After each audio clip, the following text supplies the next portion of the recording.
Oops. Shuttlecock.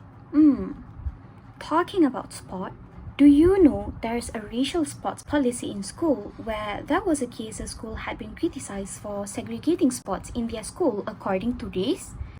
Do you know that sports are supposed to be platforms to create harmony and unity among all the races?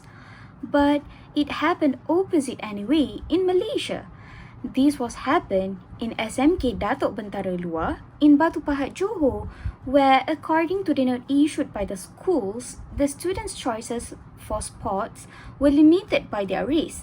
They segregated these by such football and sepak takraw only for Malay males, while the netball club was limited to just Malay girls. Basketball and ping pong, on the other hand, could only be taken up by Chinese students. Why is this happen? The school's principal stated that the conditions were necessary due to the lack of sporting facilities for the students, and he thinks he should make the condition in order to attract Malay students who are not interested in sports to join the various clubs. It's a good thing that the Deputy Education Minister and the Sports Minister have shot down the idea. Even the Tengku Mahkota Johor has entered the arena with a stern warning that these things should not happen. The only problem is, these things do happen again and again. What happened in that Johor school was a manifestation of a much bigger problem, racial segregation in Malaysia as a whole. We always shout, sports for all, and yet believe that certain races are good in a certain sport.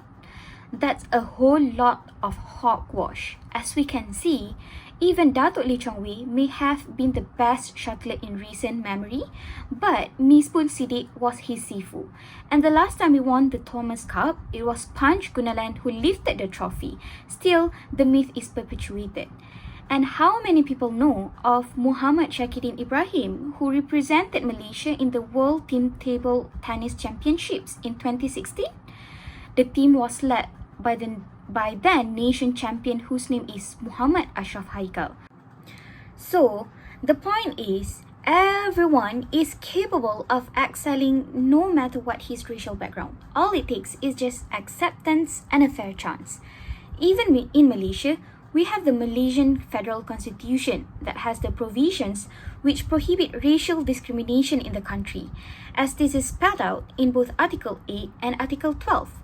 Both articles stated that there shall be no discrimination against any citizens on the grounds of religion, race, descent, or place of birth.